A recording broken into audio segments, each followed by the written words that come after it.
queridos amigos televidentes de Palenque TV. Bienvenidos nuevamente. Este es el día de hoy, sábado, al programa de Franja Médica, en el que estaremos presentando aquellas patologías concernientes a nuestra especialidad, aquellas que se presentan en el aparato locomotor.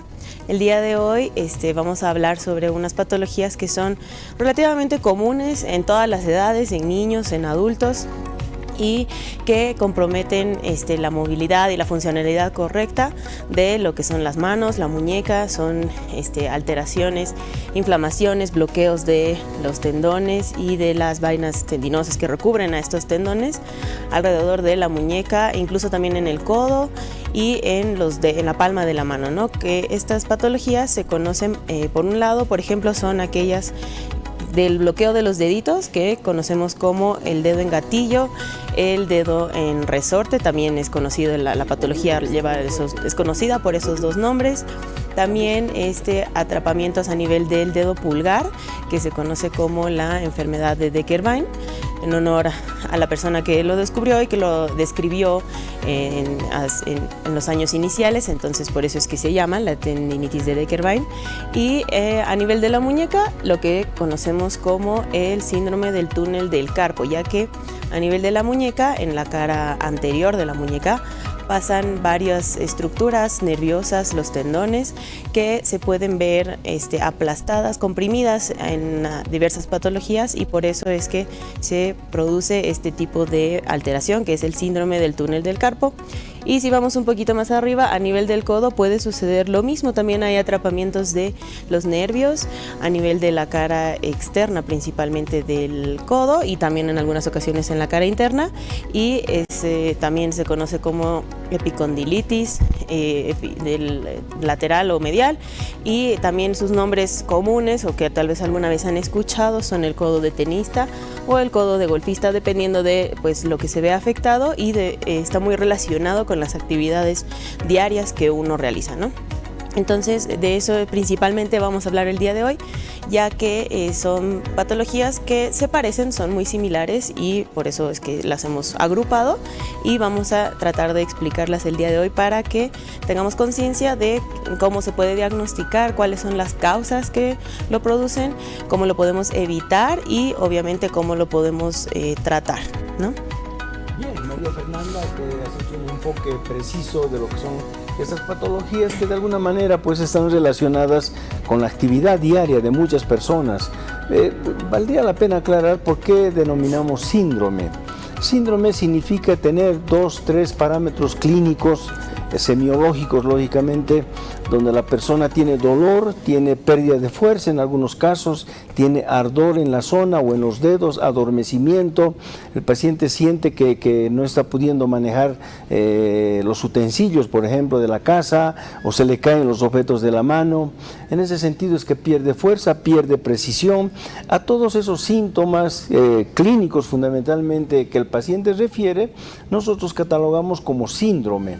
Entonces de ahí viene, diríamos, la parte de diagnóstico. Decir síndrome significa que el paciente presenta pérdida de fuerza, adormecimiento, dolor en algunos casos, a veces una sensación urente, una sensación de hormigueo, donde el paciente dice: se me adormece, en las noches no puedo dormir, se me adormece, tengo que sacar la mano fuera de la cama, tengo que poner debajo de mi cabeza. Busca posturas en las cuales estos elementos que están atrapados, por eso llamamos, nuestro tema de hoy es ese síndrome de atrapamiento o síndrome de compresión, o lo que nosotros conocemos como bloqueos también. La gente de alguna manera se expresa con esas palabras, y para que podamos tener mayor comprensión de la patología es que estamos tratando de aclarar qué significa el síndrome, qué significa el atrapamiento o el bloqueo. Entonces, en ese sentido, María Fernanda, es que ya has hecho un enfoque de las patologías, de los lugares especialmente donde se producen estas patologías, que anatómicamente son unas correderas por donde pasan los tendones, pasan los nervios, pasa la parte vascular, y de repente son espacios muy estrechos que al influjo de la actividad misma, al influjo de las repeticiones que hacen algunas personas, los electricistas, los mecánicos que hacen fuerza de torsión al querer desarmar alguna pieza en la casa, las mujeres especialmente que se dedican a lavar ropa, a exprimir, hacen este movimiento de torsión muy frecuentemente por tiempo prolongado y lógicamente llega un momento en que estos tendones o estos ligamentos que constituyen las correderas por donde transcurren los elementos anatómicos se llegan a engrosar y empiezan a comprimir. Por eso se llama síndrome de compresión. Empiezan a comprimir los elementos tendinosos fundamentalmente y los nervios en algunos sectores, y se produce en algunos casos el bloqueo. En los dedos, por ejemplo, se produce el bloqueo, el dedo queda totalmente flexionado o en extensión y no lo puede mover, no lo puede activar como a los otros dedos, y a veces tiene que recurrir a la otra mano para poder doblar el dedo o desdoblar o desbloquear. Por eso es que yo creo que de fácil comprensión son estas palabras de compresión, de bloqueo y de atrapamiento. Así es, entonces podemos empezar con las imágenes para desglosar más este tema, y nada más recordarles también que estamos en vivo y en directo para toda la ciudad y a nivel nacional. Entonces pueden mandar su mensaje al número de WhatsApp que a veces aparece en el pie de la pantalla por si tienen alguna duda del tema relacionado al día de hoy o cualquier otra duda respecto a las patologías de los huesos, músculos y todo el aparato locomotor. Entonces, empezando el tema, hablamos del dedo en resorte o dedo en gatillo, también se conoce. Esta patología se puede dar en todos los dedos de la mano. Sin embargo, es más común en el dedo pulgar y en el dedo anular, como se ve en la imagen, ¿no? Entonces, eso es lo que pasa. El dedo se bloquea en la flexión de la articulación interfalángica proximal, en el caso de los 4 dedos de la mano, y en el caso del pulgar solo articulación interfalángica. Y lo que sucede es que los dedos todos tienen un tendón, el tendón flexor. Cada uno tiene su propio tendón, y a nivel de la palma este tendón tiene un recubrimiento que lo mantiene apegado a los huesos, digamos, ¿no? Para que no se haga como un efecto de cuerda. Entonces todos tienen un recubrimiento, que es lo que nosotros en traumatología lo conocemos como poleas. A nivel de la articulación de los deditos, cada tendón tiene su recubrimiento que lo pega al hueso. Entonces, a nivel de la palma de la mano, este recubrimiento puede verse engrosado, ya sea el recubrimiento en sí o los tendones también se pueden ver engrosados, inflamados, y eso evita que al hacer la flexión los tendones corran con facilidad a través de ese espacio donde está el recubrimiento. Entonces, como no se desliza con facilidad, se traba y se queda ahí el dedo en esa posición. Hay 3 grados de este tipo de dedo en gatillo. Uno es en el que se puede retornar a que no se traba por completo y se puede volver a extender sin dificultad, ¿no? El que le sigue ya es un poco más difícil volver a extenderlo y se necesita la ayuda de otra persona o de la otra mano para extenderlo y otra vez poder abrir los dedos. Y el otro grado, que es un poco más ya severo, es cuando se queda por completo y a pesar de nosotros tratar de enderezar el dedito, no se puede enderezar, ¿no? Entonces, dependiendo de cuál sea de los 3 niveles, grados de atrapamiento, de compresión, de mantenerse así el dedito, es el tratamiento. En las primeras etapas iniciales en las que todavía sí se puede regresar, la fisioterapia puede ayudar mucho a enderezar y evitar que se quede y se trabe por completo el dedo. Sin embargo, una vez que ya se ha quedado el dedito y ya no es posible enderezarlo, lo más recomendado y lo más sencillo y el tratamiento mucho más eficaz y rápido y garantizado es una cirugía. Muchas personas le tienen un poco de terror a la cirugía y prefieren hacer la fisioterapia, y eso también es válido y se puede intentar con la fisioterapia. Sin embargo, se ha visto que en los casos en los que el dedito ya está trabado por completo y no se puede extender, la fisioterapia puede no ser efectiva, y en el caso de que sí fuese efectiva, tarda y hay que hacer una fisioterapia de aproximadamente unos 3 a 4 años para poder enderezar el dedito y que sí funcione. Entonces, por eso es que es más recomendado en estos casos, cuando el dedito ya está bloqueado por completo en flexión, el proceder a un tratamiento quirúrgico. Si pasamos a la siguiente imagen, por favor. Eso es lo que yo les mencionaba hace un momento. En cada nivel de articulación el dedo tiene ese recubrimiento, esa vaina, esas fibras que se ven ahí transversales blancas, ahí que está señalado como que dice polea, ahí es donde se produce la inflamación de esa polea o de los tendones, y por eso no discurre el tendón de manera correcta y se traba, y por eso pueden ver ahí el tendón antes de pasar por la polea, que es lo que está pintado de rojo, tiene un abultamiento, ¿no? Un engrosamiento, entonces no pasa por la polea y por eso se queda ahí bloqueado el dedito. Entonces lo que hay que hacer quirúrgicamente es ahí donde dice incisión, nosotros liberamos la polea, le hacemos un cortecito a la polea y el dedito pues ya puede, el tendón ya puede deslizarse sin problemas y el dedo otra vez vuelve a la extensión. En esto consiste el tratamiento quirúrgico y nada más pues se pone un vendaje después para mantener en lo que cicatriza la piel, mantener el dedito en extensión, y unas 10 días, 2 semanas después de que ha cicatrizado la piel, quitamos el vendaje y ya puede volver a su actividad física normal. La persona generalmente nunca es necesario hacer fisioterapia después de este tratamiento quirúrgico, pero sí pueden volver a hacer sus actividades normales de manera progresiva conforme el paciente vaya perdiendo el miedo también, pero es un tratamiento y una solución inmediata y rápida, ¿no? El tratamiento quirúrgico. Sí, María Fernanda, si vemos la imagen nuevamente, si podemos volver a la imagen que teníamos en pantalla, lo que quisiera es que la gente pueda poner un poquito de atención y fijarse que la zona roja, lo que está pintado de color rojo es el tendón. Y vean ustedes cómo hay una zona roja totalmente engrosada, que ya no pasa por la polea. Entonces ahí es donde el dedo está trabado prácticamente y es difícil poder extenderlo. En ese sentido es que al querer hacer la maniobra de destrabarlo o llevar a la extensión el dedo, ¿sí?, se produce un gran e intenso dolor. Y es por eso que el paciente normalmente se queda con el dedo bloqueado y maneja la mano en esa postura, es decir, el dedo totalmente flexionado en relación a los otros dedos que están extendidos. Por eso es que la persona que tiene esta patología pierde fuerza por un lado, pierde precisión, no quiere utilizar la mano normalmente, trata de utilizar la otra mano que tampoco es muy precisa, más aún si el paciente es diestro.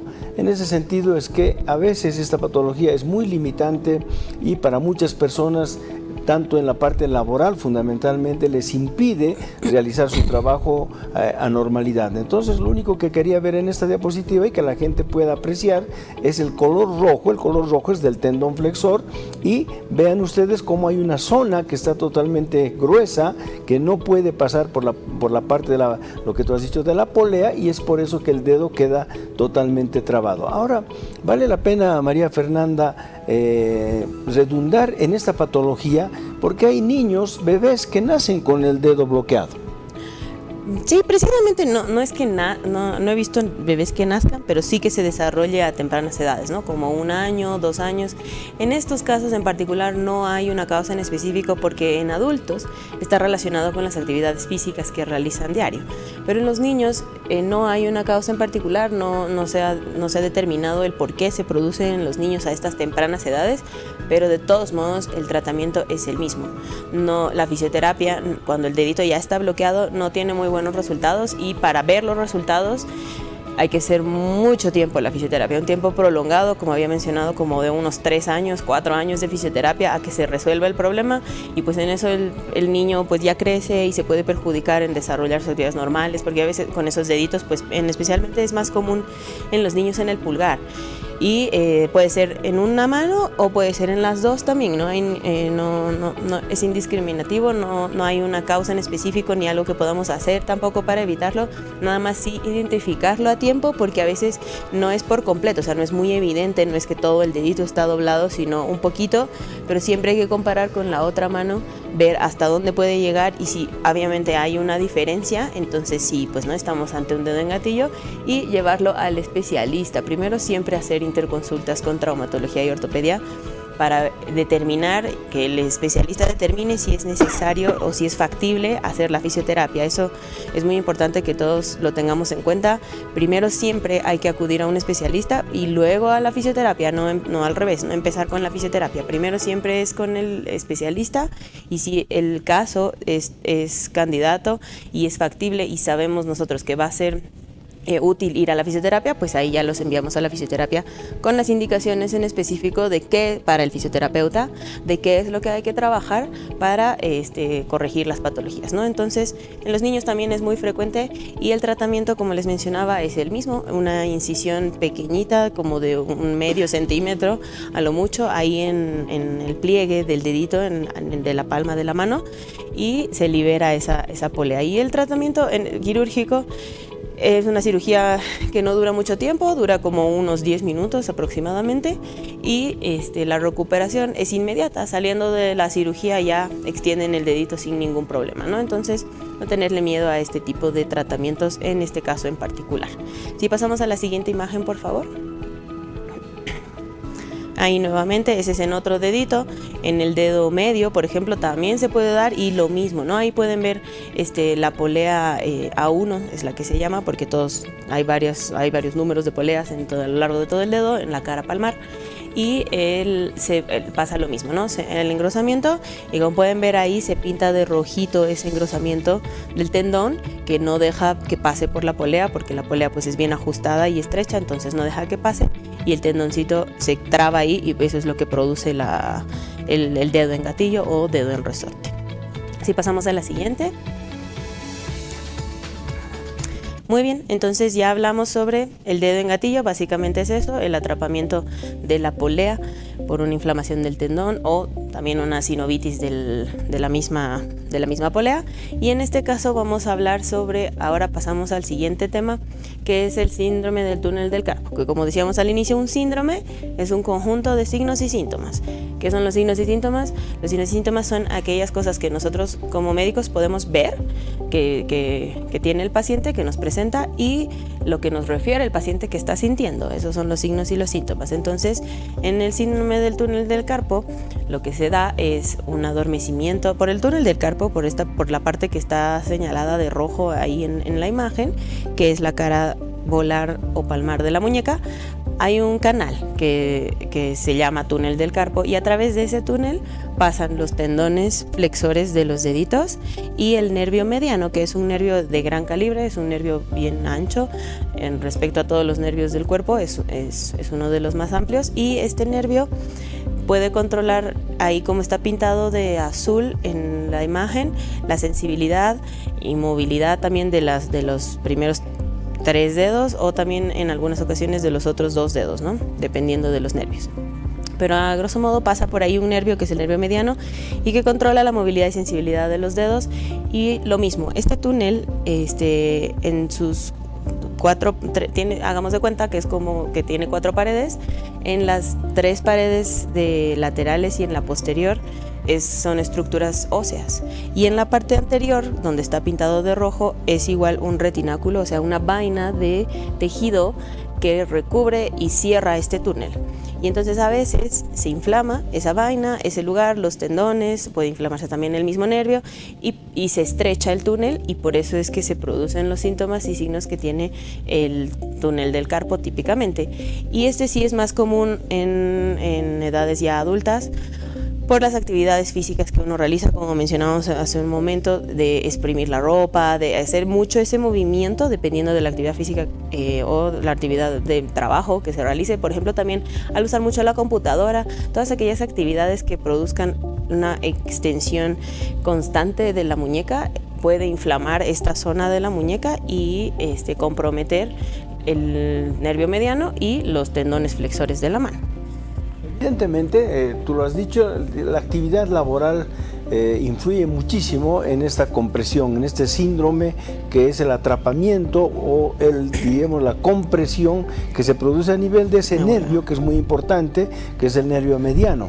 Toda la zona azul que ustedes están viendo es el territorio de inervación donde el nervio mediano da la parte sensitiva y también la parte motriz, es decir, de los pequeños músculos de la mano. El paciente, cuando tiene esta patología, normalmente siente que los dedos se han adormecido. Ahí estamos viendo el dedo medio, el dedo índice y el pulgar fundamentalmente, y parte del dedo anular. Entonces el paciente siente que se le adormece adormecen, que pierde fuerza. Algunas personas se quejan de mucho dolor, fundamentalmente. Otras se quejan de dolor urente que le quema los dedos. Entonces tienen que estar moviendo la muñeca, moviendo el brazo.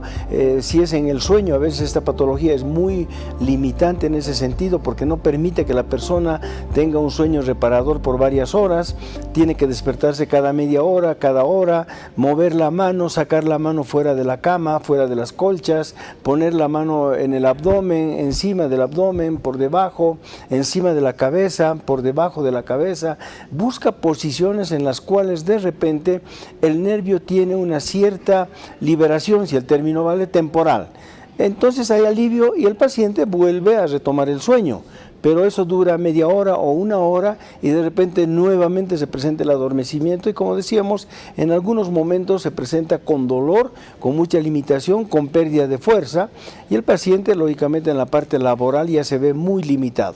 Como decía la doctora, de alguna manera esta patología se produce en personas ya mayores que tienen cierta actividad repetitiva, uso de permanente o tiempo prolongado de las computadoras, en la casa, por ejemplo, lavar utensilios por 2-3 horas o lavar ropa, exprimir la ropa fundamentalmente, hacer esa fuerza de torsión al querer abrir, por ejemplo, frascos muy cerrados, o en la parte mecánica utilizar el desarmador, los alicates, hacer fuerza de querer desentornillar, mejor dicho, algún elemento en la parte mecánica, produce el engrosamiento de este ligamento y empieza a comprimir el paquete vasculonervioso, porque no es solamente el nervio mediano que pasa por esa corredera, sino también pasan los tendones y pasan la parte vascular. Tenemos unos mensajes y vamos a leer un poquito sobre ellos y tratar de responder todas las dudas que tengan. Buen día y bendecido día. Mi nombre es Marianela, me gustaría poder contactarme con el doctor. Tengo mi mamá que es una persona de la tercera edad y ella tiene un problema severo de anquilosis de ambas caderas, hernias de disco. Ella confía mucho en el doctor y que lo conoce desde hace mucho tiempo. Bueno, la palabra anquilosis de caderas implica la falta de movilidad de una articulación y que lógicamente a través de varias patologías, como ser generalmente la parte de artrosis, donde hay un desgaste importante del cartílago, se produce una pérdida de funcionalidad de la cadera. Entonces nosotros llamamos que va anquilosándose, es decir, cada vez va perdiendo movilidad, y en ese sentido es que posiblemente la deambulación de la persona, de querer caminar, subir, bajar, agacharse, para atarse o ponerse los zapatos o las medias, ya se ve muy limitada, y a eso también a veces acompañamos el síntoma del dolor, que a veces también es muy limitante. Generalmente yo diría que el dolor es muy limitante para esas personas que tienen ya una anquilosis, es decir, que la articulación está casi completamente, diríamos, limitada en su función. Entonces, en ese sentido, la valoración necesariamente de una articulación como la cadera que está en proceso de anquilosis, siempre tenemos que pensar que este es un proceso artrósico y que posiblemente para devolverle la movilidad necesita una cirugía de prótesis de cadera. Tenemos otro mensaje. Buen día, doctor Morales, por favor, puedo hacerle una consulta. Mande el mensajito para la consulta que desea y nosotros aquí lo leemos en pantallas, ¿no? Buen día, doctora, tengo una pregunta. Mi hija tiene 16 años y se le hincha el dedo rojo en la articulación. ¿El dedo? Rojo en la articulación, no especifica qué dedo. Probablemente si hablamos de los dedos del pie puede ser el dedo gordo del pie. Eso puede ser común en aquellos casos en los que hay un exceso en el cuerpo de ácido úrico, ¿no? Que produce lo que nosotros conocemos comúnmente como gota.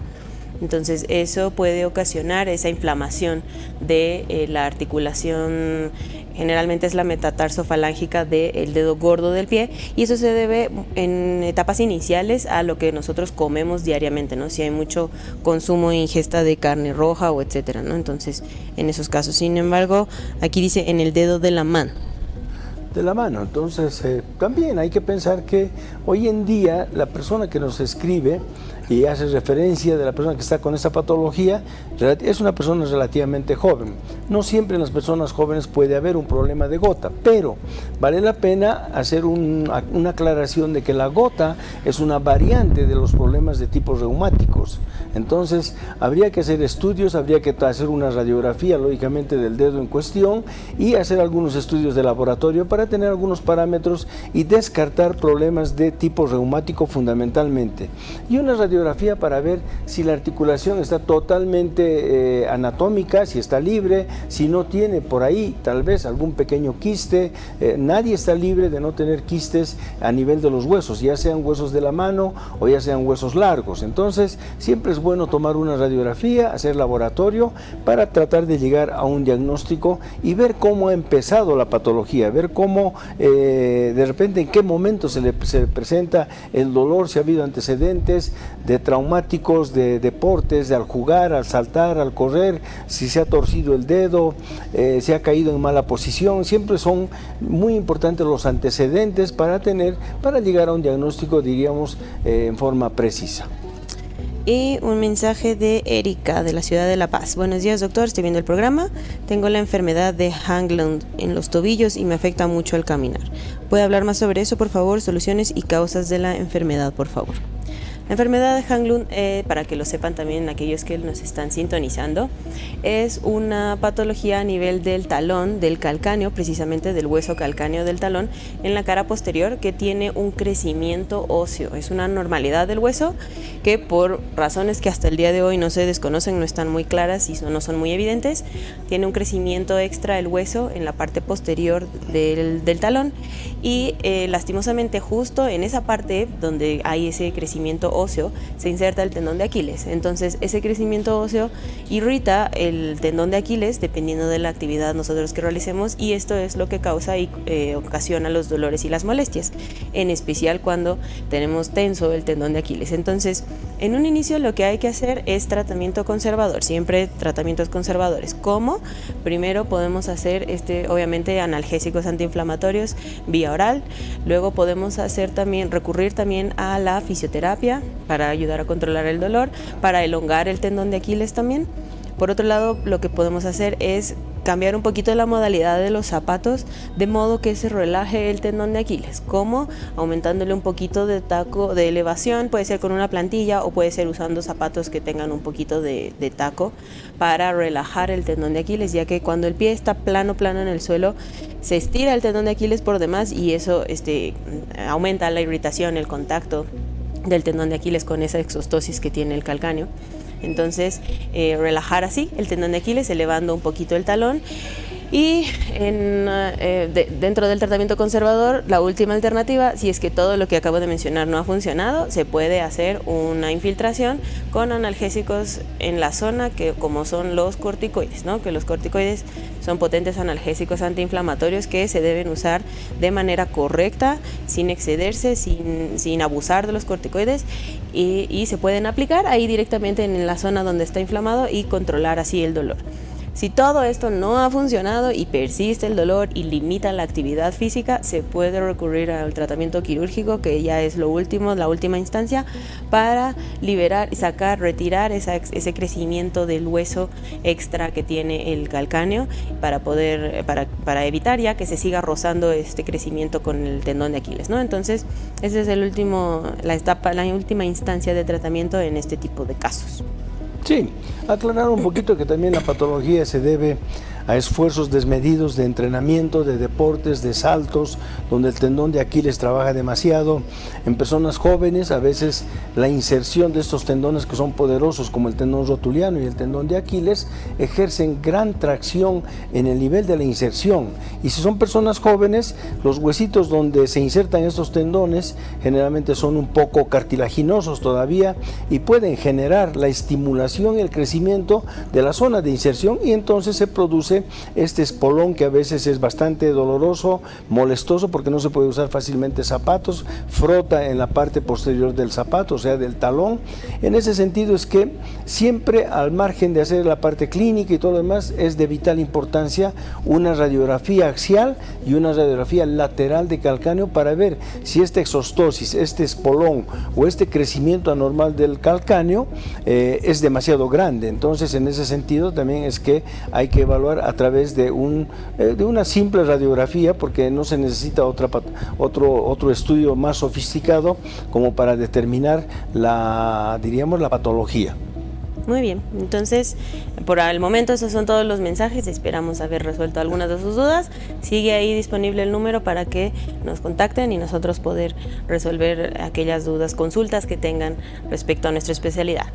Y vamos a, antes de seguir con el tema, podemos ir a un pequeño, breve corte comercial para luego seguir desglosando los temas que tenemos pensados para el día de hoy. Ya enseguida regresamos.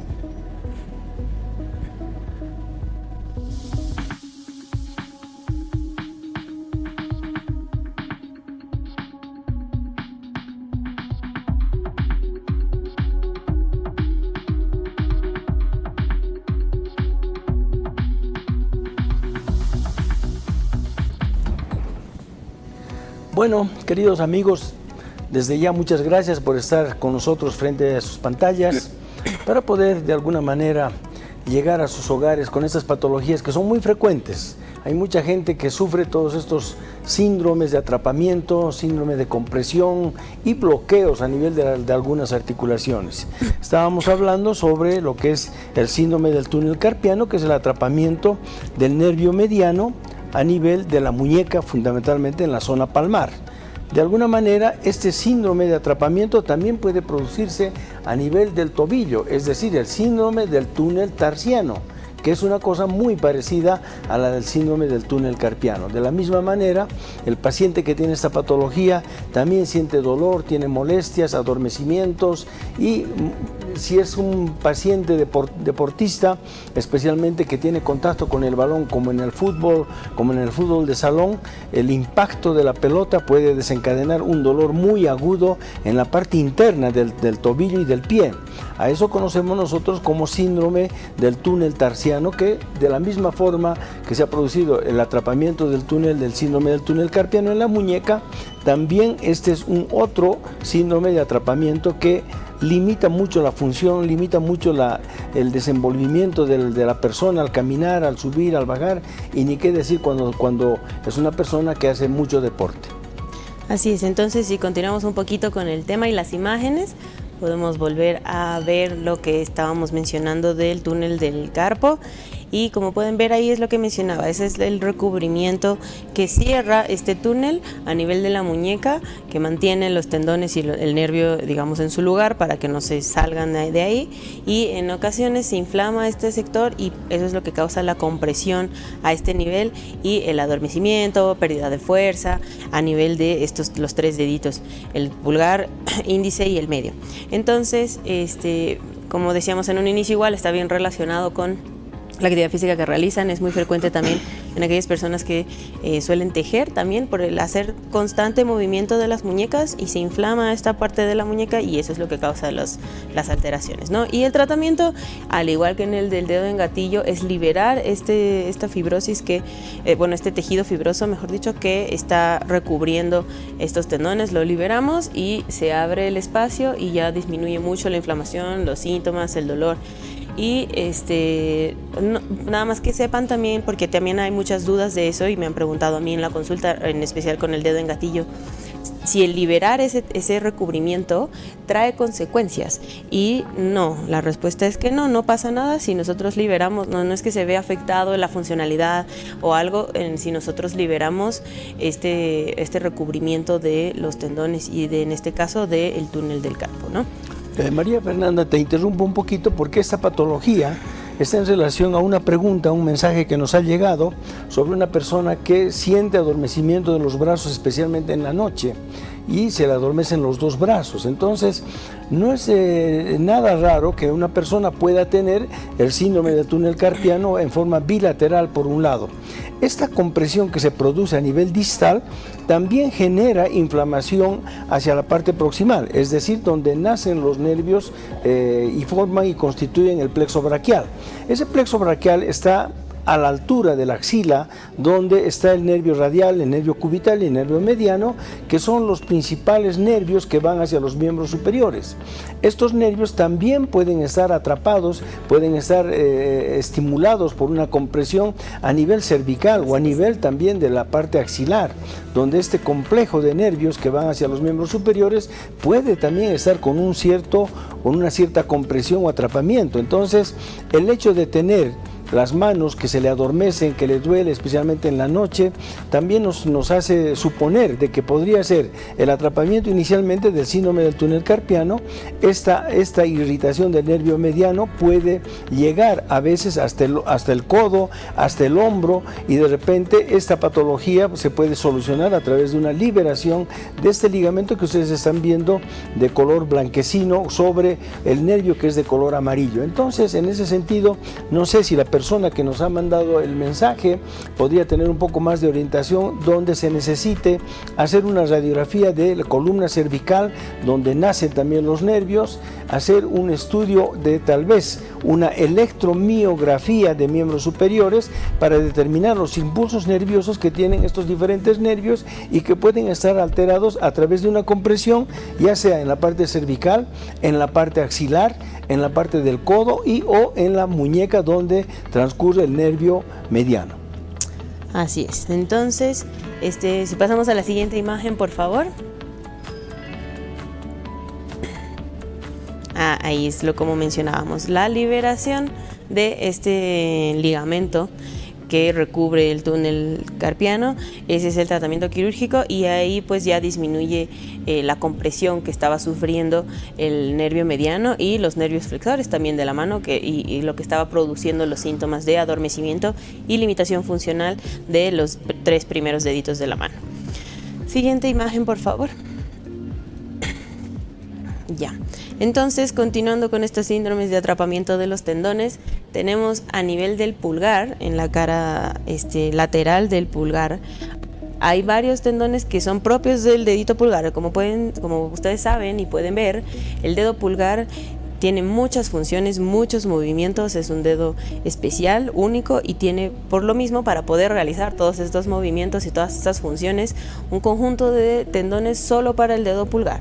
Y en esta parte en específico de la cara lateral del pulgar tenemos 2 tendones que se encargan de extenderlo, y al igual que en las otras patologías que ya habíamos platicado, tienen un recubrimiento, una vaina tendinosa que lo recubre, estos tendones que extienden el dedo pulgar, y que al igual forma que con el dedo en gatillo o con el síndrome del túnel del carpo se pueden inflamar el tendón antes de pasar por esa cobertura que tiene, y ocasiona lo mismo, ¿no? Dificultad para que los tendones corran en su túnel sin limitaciones, y ocasiona mucho dolor. En este caso no hay un atrapamiento, o sea, no se queda bloqueado el dedo, como en el caso del dedo en gatillo, por ejemplo, pero sí produce mucho dolor y mucha limitación funcional para hacer algunas actividades. Entonces, esto es lo que se conoce como la tenosinovitis de Decker-Wein, que, como había mencionado, Decker-Wein nada más es un doctor que describió esta alteración hace muchos años,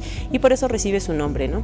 Pero básicamente es eso, una inflamación de la vaina tendinosa que recubre estos tendones extensores del dedo pulgar y causa dolor, molestias, y eso es lo que se conoce como la tenosinovitis, o enfermedad también de Decker-Wein. Sí, María Fernanda, esta patología en muchas personas, especialmente aquellas personas que trabajan en oficina y que manejan mucho la computadora, el mouse, de alguna manera la actividad prolongada de la prensión que se produce a través del dedo pulgar hacia los otros dedos. No se olviden de que el dedo pulgar es la contraposición de los 4 dedos que tenemos en la mano, para producir la prensión delicada, la prensión fuerte que tiene la mano para poder agarrar algunos elementos. En ese sentido es que el trabajo que muchas muchas personas hacen directamente por uso prolongado del dedo pulgar en este caso, desencadena la inflamación y el engrosamiento de estos tendones, bloqueando también y limitando fundamentalmente. Aquí no se ve mucho el bloqueo del dedo pulgar, lo que se ve más, lo que se siente más es el dolor y la limitación, la falta de presión, la falta de fuerza que hay en la mano y que le obliga a la persona a veces a soltar los objetos, se le caen los objetos de la mano, no tiene precisión y el dolor cada vez se hace más fuerte, más limitante en cuanto a la función y muchas personas desgraciadamente pues no pueden trabajar normalmente tratando de agarrar los objetos, tratando de agarrar una computadora, el teclado. Realmente es una patología muy limitante.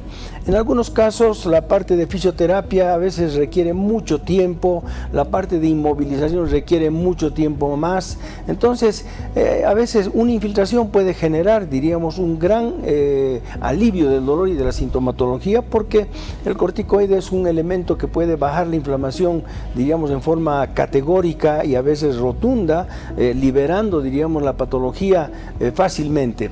De todas maneras, si no se puede llegar a ese tratamiento y con una buena respuesta, la indicación de hacer una liberación es la más adecuada, la más indicada, devolviendo rápidamente la función del dedo pulgar. Vale la pena aclarar que estas patologías a veces son de uso, diríamos, de solución ambulatoria. Muchas de las patologías de bloqueos del nervio, especialmente del tendón a nivel de la mano, el dedo en gatillo, la enfermedad de Decker-Vein, nosotros, gracias a Dios, las hacemos en forma ambulatoria, con anestesia local, en consultorio. No necesita una gran, diríamos, un gran movimiento a nivel de quirófano, de la parte de anestesio, de grandes elementos para solucionar esta patología. Entonces, teniendo los cuidados necesarios de hacer la liberación con cosas estériles en consultorio, estas patologías se pueden solucionar en forma ambulatoria. Exceptuando un poquito en el caso de los niños del dedo en gatillo, pues son niños, si les duele, no colaboran obviamente en hacer este tipo de procedimientos en la consulta. Entonces, en el caso de los niños, cuando son así tan pequeños, sí es necesario, en el caso del dedo en gatillo, hacerlo en quirófano, bajo una leve sedación. Tampoco es una anestesia general, ni mucho menos. También puede ser ambulatorio, de solo estar 8 horas en el hospital en lo que se realiza el procedimiento y en lo que se da de alta, ¿no? Entonces, pero sí, es algo que sí se puede hacer de manera ambulatoria, y en adultos, como lo mencionabas, se puede hacer en el consultorio, ¿no?, con anestesia local. Hablando de los corticoides, como los habíamos mencionado hace un momentito, tenemos un mensaje aquí de una televidente desde Santa Cruz. Saludos a todos los televidentes a Santa Cruz, en especial a mis tíos, que también a veces nos ven. Y esta señora comenta: tengo un problema de artrosis, ¿será bueno colocarme corticoides porque es muy doloroso? Sí, los corticoides en una etapa muy dolorosa de la articulación pueden generar un alivio, pueden bajar la inflamación, pueden quitar el dolor y bloquear el dolor por un buen tiempo. Es difícil decir cuánto tiempo. Algunas personas son más sensibles al corticoide y su acción del corticoide puede generar un alivio del dolor, fundamentalmente 1 mes, 2 meses, algunos 6 meses. Es un poco difícil decir cuánto puede durar la acción de un corticoide en estos síntomas de dolor por artrosis.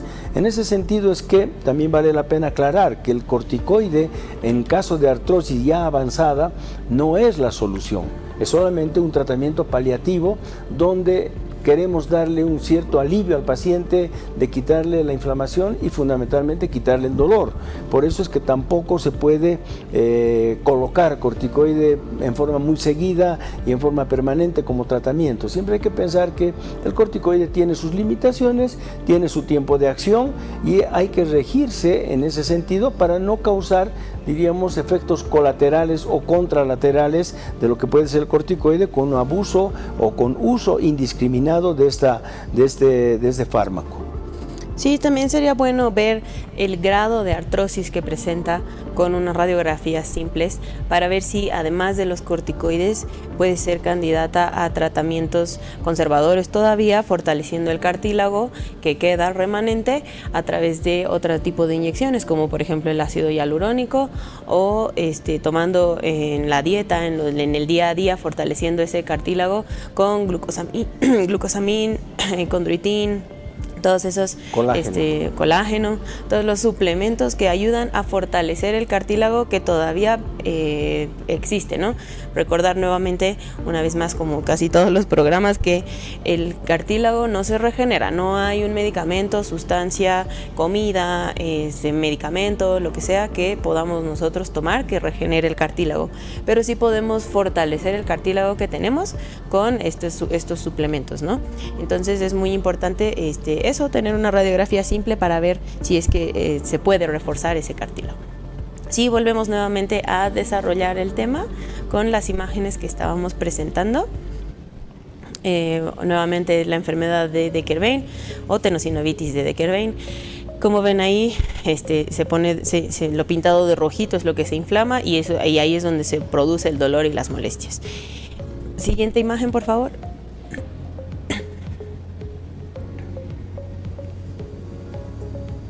Como al igual que en el síndrome del túnel del carpo y en el dedo en gatillo, como última instancia después de haber hecho todos los manejos conservadores, si no ha funcionado con eso y el dolor y la limitación funcional persisten, se puede liberar el recubrimiento tendinoso de los tendones extensores del dedo pulgar, ¿no? Como se puede ver en la imagen.